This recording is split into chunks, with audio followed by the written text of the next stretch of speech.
지금 현재 올블랑 TV가 구독자가 450만 훨씬 넘으셨더라고요. 네. 0에서 시작하셔서 450만까지 오는 동안에 어떤 여정을 거쳤는지를 좀 알려주시면 구독자분들도 도움이 되실 것 같은데. 너무 할 말이 많아요. 제가 이제 어떻게 보면 힘들었던 것들을 대외적으로는 말씀을 드릴 그런 기회도 별로 없잖아요. 그러다 보니까 사람들께서 이제 많이 보시는 것들은 구독자 수, 조회수 이런 것들이다 보니까 상승을 하는 것처럼 보이는데 그 안에서는 콘텐츠 고민이 진짜 많았습니다. 공화국 시민 여러분 안녕하세요. 오늘은 450만 올블랑 TV의 여주엽의 유튜브 수업의 저자인 여주엽 대표님을 모셨습니다. 네, 반갑습니다. 안녕하세요, 대표님. 네, 안녕하세요. 반갑습니다. 왜냐하면 저희가 이제 만들어서 아까 키워드 분석을 해가지고 좋은 수요가 있을 만한 콘텐츠들을 이렇게 만들어내고 그 다음에 인기가 많은 음악 같은 것도 쓰는데 인기 많은 음악 쓰면은 또 저작권 문제 있고 그럼 저작권 또 해결하러 또 가야 돼요. 음악 한 건 있는데 가가지고 또 거기 가가지고 딜 해가지고 화이트리스트 처리하고 해가지고 그런 거 다 네. 일일이 왜냐면은 수익 사업을 해야 되니까. 그다음에 이게 멤버들이 운동하는 멤버들이 나오다 보니까 또 몸 관리가 돼야 되는데 계속 뭔가 해야 네, 되는. 계속 몸 관리가 돼야 되는데 근데 이 사람들이 이제 사업이랑 또 이게 연관되다 보니까 출장 다니고 그러면은 또 몸 관리가 힘들어지고 사람들이 분명하게 몸에 대해서 자기가 저렇게 될 수 있다고 운동하는 경향이 있어요. 저희가 이제 그 상의를 이렇게 근육 같은 거 잘 보여주기 위해서 보통 이제 남자분들을 이렇게 근육 같은 거 이렇게 보여주면서 운동을 하는데 근데 만약에 근육이 잘 안 보일 정도로 살이 찌면 이게 문제가 되잖아요. 그러면은 뭐 그런 것에 대해서도 이제 신경을 많이 써야 되고 그 다음에 여러 가지 스타트업 관점에서 편집자분들도 계시고 뭐 촬영하시는 분들, 기획하시는 분들도 계신데 이게 또 본인들이 여러 역량 발휘하고 이제 수요 분석해가지고 하지만 또 경쟁자가 많이 나오면은 거기에 또 답이 없어요. 그러니까 저희 카테고리에서 비슷한 채널이 지금은 아마 더 많아졌을 수도 있는데 그때 저희가 한 2021년도 그때 한 500개 있었어요. 운동 채널이 500개가 있었어요? 저희랑 똑같은 포맷으로 하는 거죠. 근데 저희의 그 몇 가지의 전략적인 측면에서 무조건 해야 되는 것들이 있는데 그게 경쟁 채널들보다 한 6가지는 플러스 알파로 만든다 이런 게 있어요. 첫 번째는 우리는 홈 트레이닝 하는 사람 완전 입장에 입각해가지고 시간을 엄청 세이브해 줄 수 있도록 운동을 짠다, 구성을 짠다. 시간 세이브? 네, 시간 세이브. 시간 세이브라는 게 여러 가지 요소가 담겨 있지만 일단 그거 하나. 그 다음에 다국어로 송출한다. 그러니까 기본적으로 스타트업 마인드를 가지고 항상 컨텐츠를 만들기 때문에 모수가 커야 돼요. 우리가 제공하는 수요자가 커야 돼서 일단은 영어 자막이나 아니면 무조건 영어로 말하던가 아니면 뭐 스페니쉬나 뭐 일본어, 중국어 자막 등을 일단 깝니다. 그렇게 해서 조회수를 만들어내고 그 다음에는 아까 말씀드린 음악 관련된 화이트리스트 노력을 해가지고 좋은 음악 여기다 쓰게 하고 그 다음에 우리는 운동 대회에서 입상한 개인들의 그 운동 루틴들이 좋은 게 있잖아요. 우리가 진짜 너무 이제 몸 만드는 데 도움이 됐던 것들 근데 그런 것들 우리가 여기다 우겨넣고 아까 처음에 말씀드린 그 키워드 같은 것도 이제 좀 세부로 들어가가지고 운동 부위 같은 것들의 인기가 많은 것들을 골라요. 예를 들면 남자는 무조건 검색량이 높은 게 뭐일 것 같으세요? 남자는 복근? 복근이에요, 무조건. 복근. 네, 식스팩. 식스팩. 네, 식스팩이에요. 여성분들은 엉덩이? 맞아요. 애플 힙. 네, 힙업 운동이랑 전신 지방, 네, 전신. 그러니까 토탈 바디 운동이랑 힙업 운동을 좋아하죠. 근데 많은 유튜버분들이 운동 전문가분들이 맨 처음에 약간 잘못된 지점으로 시작하시는 게 뭐냐면 운동은 골고루 해야 된다라는 생각 때문에 컨텐츠를 되게 골고루 만드시려고 하세요. 그렇잖아요. 그래야지 건강해지니까. 근데 잘 보면 이거는 미디어거든요. 그러니까 수요가 사람들이 있는 걸 해야 되는 것이고 그래서 돈을 벌어내야 되는 건데 그래야 지속성이 생기고 채널에 그러려면은 사람들이 바라는 걸 해야지 내가 그냥 이게 건강합니다 하고 주입식으로 이렇게 넣어주면은 사실은 조회수가 안 나가고 그 다음에는 유튜브에서 노출량이 줄어들고 이런 이제 수순이 되는 거거든요. 그래서 저희는 그런 키워드 분석 되게 많이 했었어요. 그리고 카메라 무빙도 약간 케이팝스럽게 해가지고 한류 같은 거에 조금 얹혀 타려고 하고 그런 작업들이 다른 경쟁 채널보다 몇 개가 더 있어야지 그나마 우리가 이거를 딱 릴리즈했을 때 될 거다라는 어느 정도의 확신이 있는 거죠. 이제 저기 운동이라는 게 하기 싫고 끊기만 하고 안 가게 되고 이러는 건데 되게 쫓아가고 싶거나 또 재미있고 흥미롭잖아요. 네. 그런 요소는 어떻게 만드신 거예요? 그거는 제가 일단 소비를 영어 컨텐츠 운동 소비를 옛날에 되게 많이 했었어요. 원래 보고 하셨었고. 네, 원래 제가 미국에서 운동을 알려주는 홈트레이닝 채널 중에서 어떤 여성분이 혼자서 하시는 채널인데 마일리 사이러스라는 그 여자 가수의 몸매를 만들어주는 그 루틴으로 너무 조회수를 많이 내시는 거예요. 아, 근데 그 딱 키워드가 그 마일리 사이러스라는 사람의 그 몸매가 사람들이 다 원하는 몸매였어요. 어떤 몸매? 글래머 되게 스키니한, 스킨? 네, 되게 스키니한 바디였는데 저는 운동한 사람들의 수요가 저 몸매를 원하는구나 라는 거를 이 운동을 하면서 계속 느꼈던 거죠. 제가 몰라서 근데 그 몸매는 모델 핏 나오는. 맞아요. 아. 모델. 그리고 그분이 되게 운동을 잘 가르쳤어요. 말도 되게 크게 하시고, 그 다음에 타이머가, 그리고 응원 메시지가 되게 적절할 때 나왔어요. 저는 그게 엄청 컸다고. 저는 이 편집자분이 운동을 분명히 하시는 분이라고 그때 느꼈어요. 왜냐하면 기가 막히게 제가 힘들 때 이탈하지 말라고 자막이 떴거든요. 아, 내가 이탈하려고 잠깐만. 네. 그러니까 지금부터 막 여기서 힘내라고 하고 여기서 멈추지 말라고 하고 포기하지 말라고 하고 거의 다 왔다고 하고 그런 메시지를 그 사람도 많이 하고 자막으로도 하는 거예요. 아, 그게 영향을 미치나 보네요? 엄청 미쳐요.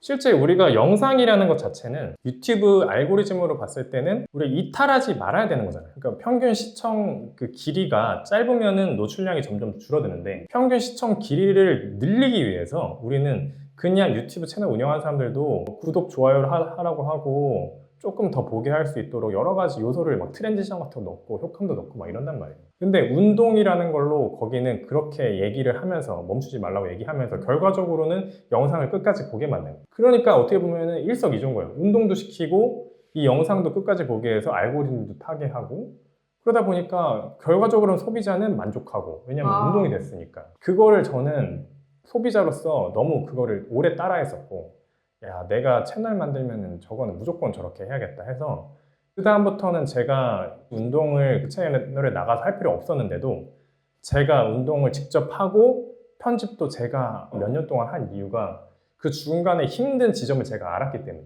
하다 보면 진짜로 하다 네. 보면 힘든 지점. 힘든 지점 제가 알아서 그거를 체크해놔요. 그 다음에 거기다가 기가 막히게 넣어줘요. 지금 포기하지 말라고 이런 식으로 넣어주니까 사람들은 당연하게 그 댓글로 달아요. 어떻게 알고 여기서 지금 내가 운동 멈추려고 했는데. 그러니까 그게 이제 신기한 거죠. 그러면 댓글 쓰면 그 댓글 쓰는 시간에 또 시청 시간은 또 늘어나요. 그러니까 그런 식으로 계속 선순환 되도록 작업을 좀 많이 했었던 게 있었죠. 그러니까 이게 제가 만약에 소비자가 아니었다면 그 컨텐츠에 이런 거에 대해 잘 몰랐겠죠. K-팝 요소들은 어떻게 가미하셔가지고 활용하신 건가요? 일단 K-팝이라고 하면은 저는 이제 뮤직뱅크나 아이돌 가수들의 무대들에서 카메라들이 되게 현란하게 짐벌 들고 움직이는 걸 상상했어요. 근데 그렇게 움직이면은 되게 집중이 잘 되더라고요. 네, 이게 쑥 밀고 들어가고 이제 쑥 빠졌다 하고 하는 게 저는 그거를 2017년부터 이 컨텐츠를 만들었으니까 그때는 지금처럼 짐벌이 많이 없었어요. 근데 제가 그런 짐벌들을 맨 처음에 이거 어디서 구할 수 없나 해가지고 뭐 핸드폰 짐벌도 사보고 뭐 카메라 짐벌도 사가지고 해봤는데 이게 운동에도 이렇게 하니까 되게 다이나믹해 보여요. 근데 이제 운동하는 사람 입장에서는 계속 영상에 내가 힘드니까 여러 가지 요소로 영상을 계속 홀리게 만드는 거죠.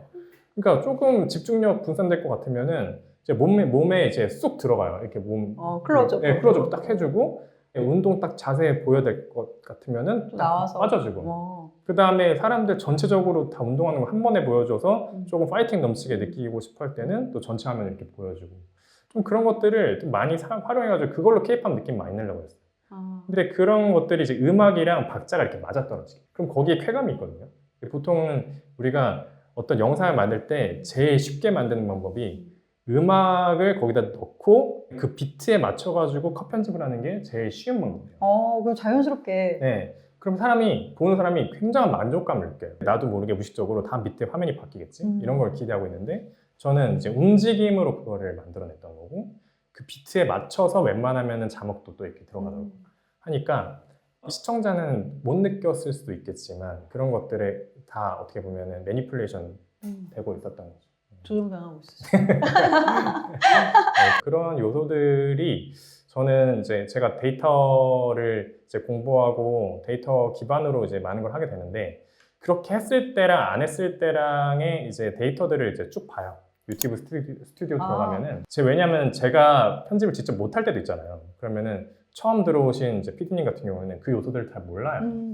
그러면은 맨 처음에는 일단은 만들어 보시라고 하고 이런 것들이 제가 마음에 들면 이렇게 가자 하고 이게 조금 부족하면은 저희들은 이런 방향으로 만들고 있다 라고 이런 것들을 공유해 드리면서 같이 성장해 가는데 딱 그때 같이 이제 데이터 스튜디오를 딱 들어가서 봐요. 그러면은 PD님하고 저의 이제 이탈률 그래프를 보면은 이게 이런 것들이 파형이 여기서 좀 줄어드는데 네, 저 같으면 여기다가 이런 요소를 넣었을 것 같다. 네, 이런 식으로 커뮤니케이션을 좀 많이 하면서 내부에 그런 시스템을 좀 많이 만들고 있습니다. 왜냐면 이게 단순 이탈률이 아니라 운동을 그만둔다는 거니까 운동을 우리는 하게 만들어야 된다. 저희는 운동 채널은 세상에 많지만 동기부여 측면에서 강점인 채널이라고 생각해요. 동기부여. 네. 운동할 때는 그리고 많아요. 우리나라에 뭐 모임도 많고 헬스장 어떤 나라보다 헬스장이 많은 나라고 그 다음에 뭐 다른 나라를 다 타겟팅할 때도 우리가 보면 운동할 것들은 다 많이 써요. 뭐 축구도 해도 되고 뭐 여러 가지 운동 방법들이 있지만 우리 거를 꼭 하도록 만들기 위해서는 한번 영상을 보면은 끝까지 운동을 끝내는 그런 영상이길 저는 항상 바라고 있고 저희 기업에 건강한 세상을 만든다는 포지셔닝에 만든다고 생각해가지고 그 요소들을 항상 넣고 있습니다. 그래서 이제 사람들이 이탈하지 않게 하기 위해서 책에서는 그 3분만 한번 참고 해보자 뭐 이런 게 있는데 그건 어떻게 설계하는 4분 타바타 운동이라는 건데 결과적으로 그 4분 타바타 운동도 키워드가 원래 있었어요. 이 타바타라는 분이 이름이 타바타예요. 일본 박사님. 그 박사님 만드신 운동이 타바타예요? 네, 타바타라는 운동이 그분이 이제 상표권을 갖고 계신 그 운동이에요. 그러니까 그 타바타라는 루틴이 너무 쉬워요. 20초 운동하고 10초 휴식하는 건데 그 논문을 그분이 쓴 거에 의거하면은 30분 동안 러닝하는 사람이랑 4분 동안 이 타바타 운동을 하는 사람이랑 칼로리 소비랑 근력 증가가 비슷하다. 너무 좋잖아요. 그래서 결과적으로는 실제적으로 검증도 된 거잖아요. 논문으로도 검증되고 저희들도 항상 그 타바타로 몸매를 관리했고 그러니까 이게 그냥 저희가 봤을 때도 좋고 실제 키워드도 많았어요. 왜냐면 우리 말고 다른 사람들도 그걸 다 느끼고 있었거든요. 타바타. 네. 그래서 그 타바타 운동을 했죠. 타바타가 맨 처음에 잘 돼가지고 그 다음에 또 새로 나온 키워드가 그 히트 운동이라고 HIIT High Intensity Interval Training 의 약자인데 타바타는 뭐 20초 하고 10초 쉬고 이거를 4분 동안 하는 거라면 이 히트는 그런 거가 자기가 그냥 만드는 거예요. 뭐 40초 운동하고 40초 쉬고 이런 것들을 그냥 다 포함하는 게 히트 운동이에요. 그래서 히트 운동이 또 대박을 쳤어요. 코로나 때. 네, 코로나 때 뭐 사람들 다 운동 못 가니까 그때 히트 운동 대박 칠 때 이제 올블랑 채널도 같이 이제 너무 잘 됐고 그런 식으로 저희는 이제 또 유행하고 있는 것들을 많이 쓰려고 했죠. 이제 맨 처음에 0에서 1000명 며칠 만에 모으시고 10,000명 그다음에 실버 메달, 뭐 골드 메달 이거 어떻게 하신? 저희가 되게 잘못됐다고 생각하는 것 중에 하나가 유튜브 초기에 이게 돈이 얼마나 될까를 잘 몰라가지고 한 달에 맥스 하나 올렸어요. 하나? 네. 한 달에 한 개? 그 전에 한 12개 뭐 올라온 거예요. 영상 하나다 구독자가 10,000명씩 늘었어요. 되게 좋네. 공들여서 한 개를 만들어서 웰메이드. 웰메이드가 아니에요. 왜냐면 촬영, 편집, 업로드가 하루 만에 돼요. 그 유튜브 열심히 안 하셨네요? 그때 다른 것들을 사업을 하고 있었어요. 유튜브가 원래 메인은 아니지만 다른 것들을 홍보해주는 되게 홍보 수단이라고 생각해요. 왜냐면은 그거 보고 저희 회사를 아는 사람들이 너무 많았기 때문에 되게 좋은 마케팅 툴이다 막 이러고 있었는데 어느 순간에 갑자기 이 유튜브 수익이 다른 것들을 이제 역전하는 상황이 벌어진 거예요. 그때 다른 사업들을 다 축소시켰어요. 그리고 유튜브로 올인하죠. 그 다음에는 유튜브에 2년 차부터 이제 거의 포커스 해가지고 2년 차에 10만에서 100만이 됐어요. 정말요? 그러니까 1년 처음 시작하셨을 때는 한 달에 한 개 올려가지고 그때는 몰랐어요. 그러니까 이게 누가 그때 말해주는 사람도 없었고 근데 뭐 저희가 뭐 확신도 없었고 네네. 이게 뭐 돈이 얼마나 되는지에 대한 그 잘된 케이스를 본 적이 없으니까.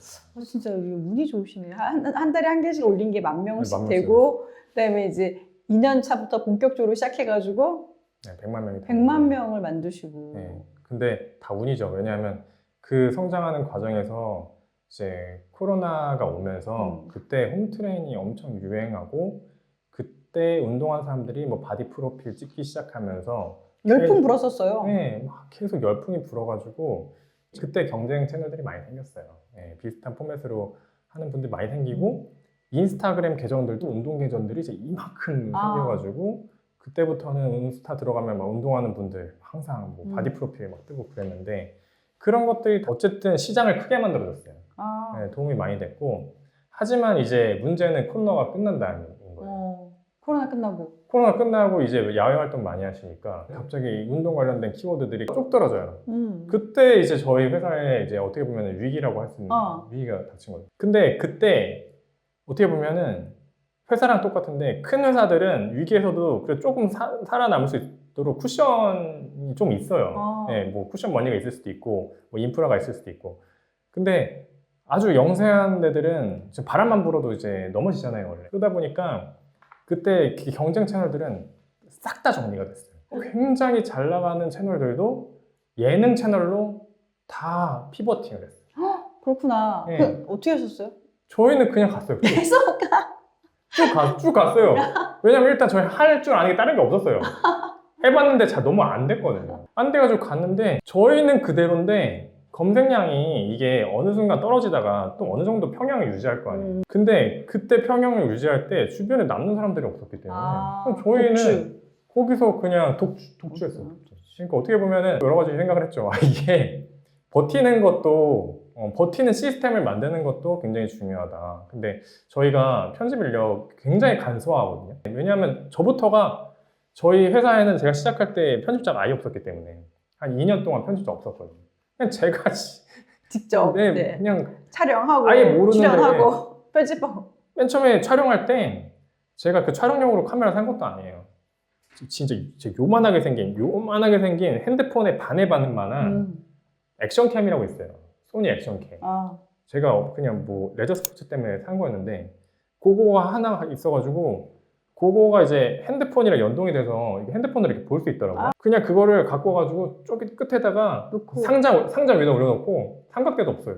핸드폰 보면서 이제 앵글 맞춘 다음에 그러고 찍고 이제 맥북에다가 옮겨가지고 프리미어로 타이머 만드는 거 배워가지고 지금 유행하는 키워드 해가지고 그렇게 넣은 거죠. 근데 그렇게 하다 보니까 제가 요것들을 간소화해서 하는 게 익숙해서 인력비 세이브가 많이 됐죠. 영상이라는 포맷을 정석으로 하시는 분들에 비해서 저는 아예 기본이 없다 보니까 이런 걸 할 수 있는 건데 사실 이게 영상 전문가분들이 하시면은 이 영상 컨텐츠를 이제 하나 만들어내는 게 돈이 많이 들거든요. 맞아요. 네. 시간도 많이 들고 돈도 많이 들고. 네. 근데 어떻게 보면 그런 게 또 저희 간소화해서. 그래서 지금도 얘기해요, 크리에이터들한테. 촬영할 카메라 이런 거 사지 말라고. 스토리텔링이 되고 그 카메라 생기고 메모리 카드 옮기는 것만으로 엄청난 일인데 그 정도 부담은 내가 지금 지을 수 있다. 할 때 살아. 네. 그때 사라고 얘기를 많이 하죠.